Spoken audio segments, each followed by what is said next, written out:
내가 만난 하나님 440, 67 스크랩 출처.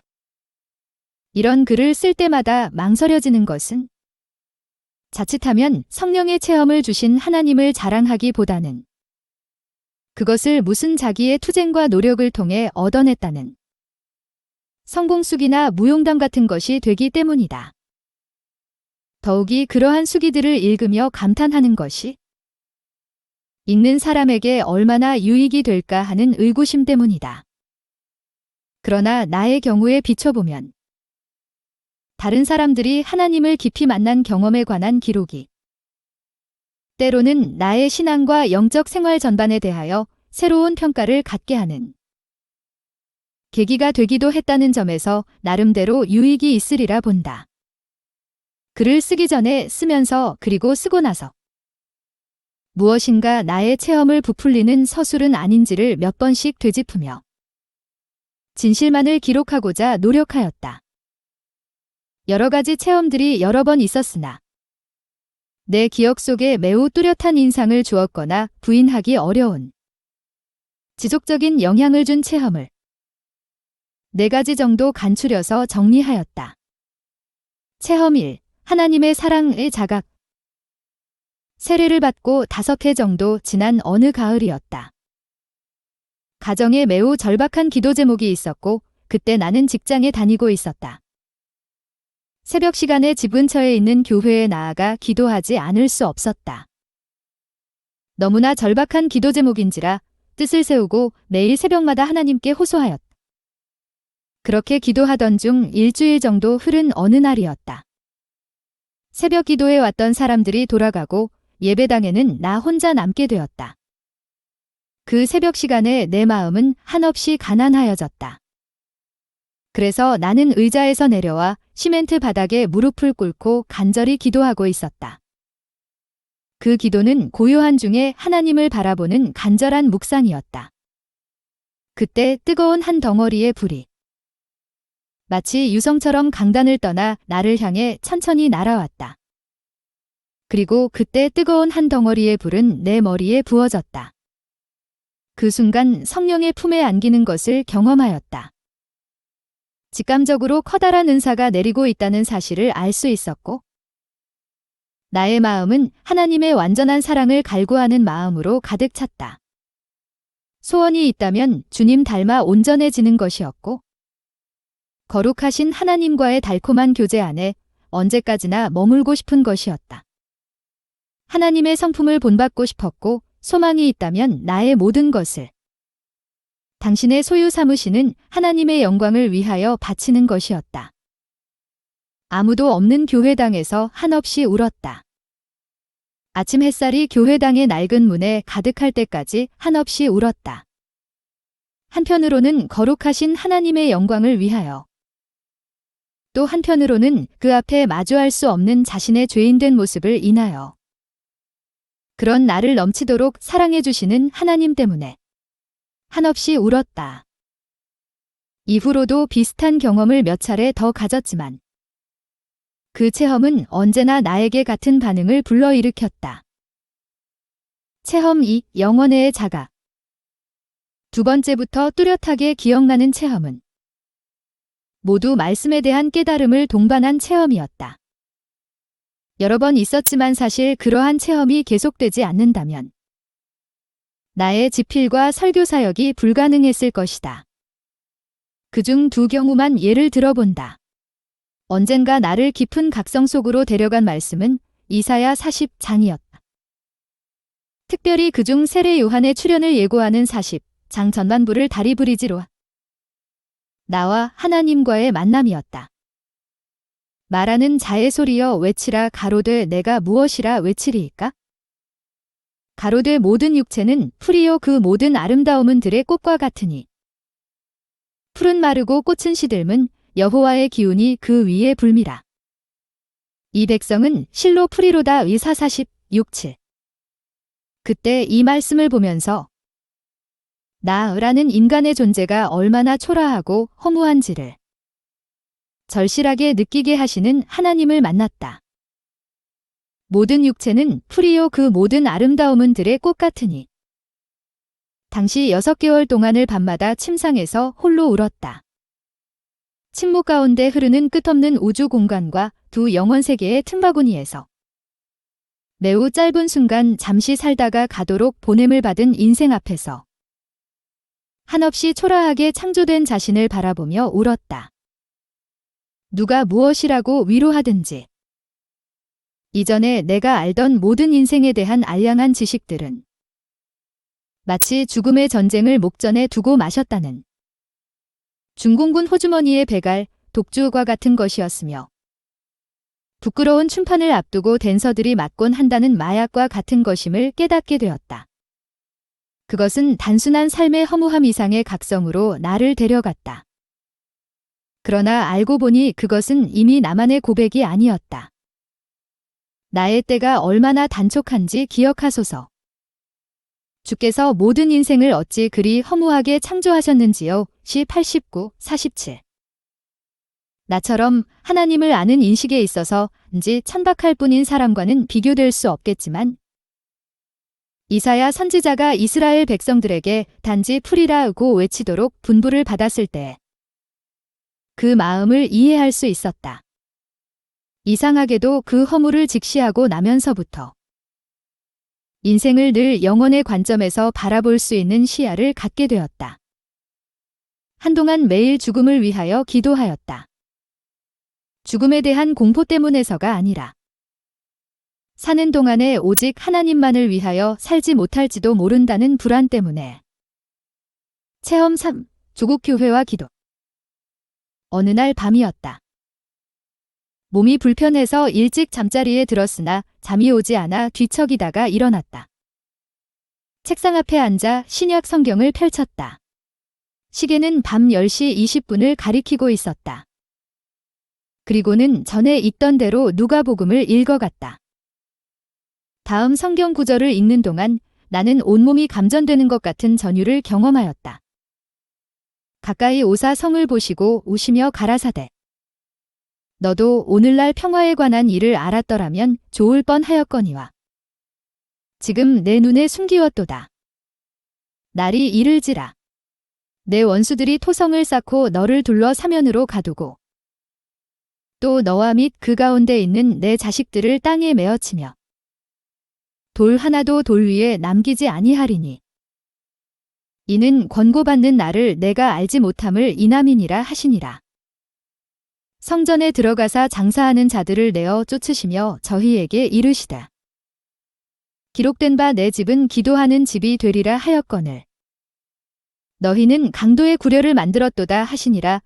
반복해서 같은 부분을 읽어가는 가운데 성경 전체에 걸쳐 흐르고 있는 기도 신학이 보이기 시작하였다. 그리고 예수 그리스도께서 목 놓아 오심에도 불구하고 여전히 그의 슬픔을 이해하지 못하는 이스라엘 백성들의 무지가 조국 교회의 영적인 상태와 함께 오버랩되어 다가왔다. 성경을 읽다가는 복받쳐 오르는 슬픔과 아픔을 인하여 견딜 수 없는 통곡으로 울었다. 한편으로는 거룩하시고 어미로우신 하나님의 성품을 인하여 또 한편으로는 하나님의 아픈 마음을 모르는 채 영적인 어두움에 잠겨있는 조국 교회를 인하여 통곡하였다. 무엇보다도 내 자신이 그 어두움을 교회에 더하며 살아왔다는 사실을 깨닫게 되자 조국 교회가 하나님 앞에 심판을 받아야 한다면 나도 그 교회들과 함께 준엄한 심판을 당하는 것이 정당하다고 느껴졌다. 얼마나 시간이 흘렀을까? 깨달은 내용들을 몇 자 노트에 적고 나니 시계는 이튿날 아침 8시 40분을 가리키고 있었다. 이러한 체험이 단 한 번은 아니었지만 그때 그 말씀 체험이 나로 하여금 평생 기도의 사람으로 살아가기를 결심하도록 만들었다.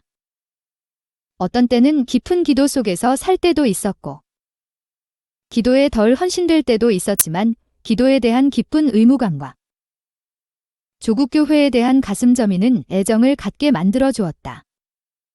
지금도 나의 소원은 유명한 작가나 설교자가 되기보다도 깊은 기도의 사람이 되는 것이다. 하나님께서는 그 이후로부터 특별히 풍부한 눈물 속에서 섬기게 하셨다. 차를 몰고 거리를 지나다가 문득 그리스도의 십자가를 묵상하게 하셨고, 이 도시가 그리스도 예수께서 자신의 옥체를 깨뜨려 우리 위해 버리신 그 사랑을 거절하고 있다고 생각하니 가슴이 미어지는 것 같은 슬픔이 엄습하였다. 아무것도 나쁜 일 하신 적이 없으신 그분이 우리에게 그토록 생명 주기를 원하시는데도 여전히 그리스도의 복된 소식을 거절하는 당시 나의 설교를 듣던 회중들을 아울러 생각하며 악마의 손에 의하여 심장이 쥐어뜯기는 것 같은 감당할 수 없는 고통이 나의 온 영혼에 밀려왔다. 흐르는 눈물을 주체하지 못하고 가로수변에 차를 세우고 핸들을 붙든 채 여러 시간 동안 목 놓아 울었다.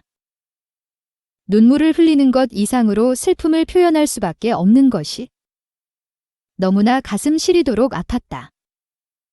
그때 나는 순간적으로 이것이 바로 나의 마음이 아니라 이 시대를 바라보시는 하나님의 마음이라고 느꼈다. 세상에는 아무도 위로할 사람이 없는 것 같았다. 그리고 위로받고 싶지도 않았다. 격렬한 아픔 속에서 나는 내 안에 주님이 계시고 주님이 내 안에 있음을 감지할 수 있었다. 그런 때의 기도는 마치 주님 자신이 내 안에 들어오셔서 나를 껍질로 사용하시고 당신의 기도를 마치신 후에는 내 안에서 빠져나가시는 것 같은 착각을 느끼게 하였다. 목 놓아 울면서 나는 오직 두 가지 소원에 불타게 되었다. 하나는 이렇게 아파하시는 주님의 마음을 평생 주님과 함께 나누어지는 것이었고, 또 하나는 어두운 세상을 사는 동안 하나님의 이름이 높아질 수만 있다면 내 자신을 다 태워서 산화하는 것이었다. 지나가는 사람들이 나의 울음소리를 들을까 봐 크게 틀어놓은 카오디오에서는 마침 영화 미션의 주제가 중 한국인 엔니오 모리코네의 지상에 임한 하늘나라 온 더 어스 에즈 이트 이즈 인 헤번가 들려오고 있었다. 체험 4. 설교의 부흥. 어느 해 여름밤에 하나님께서 말씀을 전하도록 기회를 주셨다. 그 어느 날 설교단에 오르는 순간 나의 마음과 전신이 하나님의 손에 붙잡혀 있으며 하나님은 일찍이 내가 경험하지 못한 어떤 일을 이 한 편의 설교를 통하여 하실 것이라는 신령한 더바인 확신이 나를 사로잡았다. 그리고 나는 설교가 행해지는 동안 예배 장소 바깥에서 배회하는 모든 사람들을 모두 들어오도록 강권하였다. 그리고 예배 순서를 따라 설교하기 시작하였다. 그날 설교할 본문은 예루살렘의 멸망을 예고하시며 오시던 예수님의 모습이 기록된 룩 19장 41에서 44절까지의 본문이었다. 설교는 1시간 남짓 계속되었고 설교가 계속되는 동안 무엇인가 만지면 곧 터질 것 같은 경건한 슬픔이 교회당을 크게 엄습하였다. 설교가 계속되는 동안에 여기저기서 억제된 흐느낌이 약간 어두운 교회당을 가득 메웠다. 그들은 마치 한 말씀이라도 더 듣기 위하여 복받치는 설움을 참고 있는 것 같았다. 장소는 깊은 산중이었고 때는 어두운 밤이었다. 밖에는 폭우와 번개를 동반한 세찬 비바람이 휘몰아치고 있었다. 우리의 죄의 심각성과 하나님의 진노하심에 대하여 설교할 때 순간순간 하늘이 찢어지는 것 같은 광음이 들렸고 먼 산기슭에 벼락이 떨어지는 소리가 들렸다. 기이한 빛이 교회당의 안에 번뜩이면서 설교는 절정을 향하여 치달았다. 나는 오랜 세월이 흐른 지금도 성령께서 그 같은 자연 환경을 설교를 듣는 회중들의 마음을 움직이는데 사용하셨다고 생각한다. 설교가 끝나자마자 마치 총에 맞은 짐승들의 울부짖음 같은 비통한 부르짖음이 온 교회당 안에 가득하였고 그 부르짖음이 어찌나 극도에 달했는지 집회하는 예배당의 천정이 찢어지는 것 같은 느낌을 받았다. 그들의 울부짖음은 고요한 밤하늘에 이따금 울려 퍼지는 천둥 소리를 타고 산골짜기 골이 휘돌아 나갔다. 사람들은 설교 중에 극심한 충격으로 정신을 잃고 쓰러지기도 하였다. 영적으로 눌린 자들을 드러내시고 설교를 듣던 사람들은 밑도 끝도 없는 깊은 죄의식에 사로잡혀서 자신을 가리켜 죄악 덩어리라고 고백하였다. 자신에 대한 이러한 패배감은 아기 예수에 대한 시므온의 예언을 생각나게 하였다. 이 복된 패배감은 그리스도에 대한 갈망으로 이어졌다. 저녁 7시 30분에 시작된 예배는 이튿날 새벽 1시 반이 되었는데도 끝나지 않았다. 어떤 사람들은 일어선 채 벽을 붙들고 서서 아는 것도 잊어버린 채 2시간이 넘도록 폭포수 같은 눈물로 회개하였다. 성령은 집회의 인도자를 밀치시고 스스로 예배를 주관하셨다. 성령은 임하셨고 죄인들의 마음을 녹이셨으며 회개가 끝나자 성령의 각양 은사들은 회중을 뒤덮었다. 그것은 분명히 은혜 체험 이상의 사건이었다. 회중 가운데 괄목할 만한 변화는 그 이후에 일어났다. 그 이전까지만 해도 하나님의 말씀을 전할 때 설교자로서 그들 앞에서 느끼는 나의 느낌은 목석 앞에서 설교하고 있다는 느낌이었다. 단지 귀를 기울일 뿐 아무런 느낌도 설교를 통하여 기대하지 아니하였다. 후일에 그들은 나의 말씀 증거를 설교가 아니라 단지 사람의 소리로 느꼈다고 수뢰하며 말씀에 대한 자신들의 태도를 후회하였다. 그런 놀라운 일이 있고 난 후에 제일 먼저 달라진 것은 예배였다. 대다수의 사람들이 하나님의 말씀을 듣고 하나님을 찬양하고 기도하는 것 외에 주의를 통하여 아무것도 기대하지 않는 것처럼 보였다. 말씀 찬양 기도에만 집중했다. 그들은 짧으면 1시간 반 혹은 길면 3시간 가까이 계속되는 나의 설교를 마음을 다하여 경청하였다.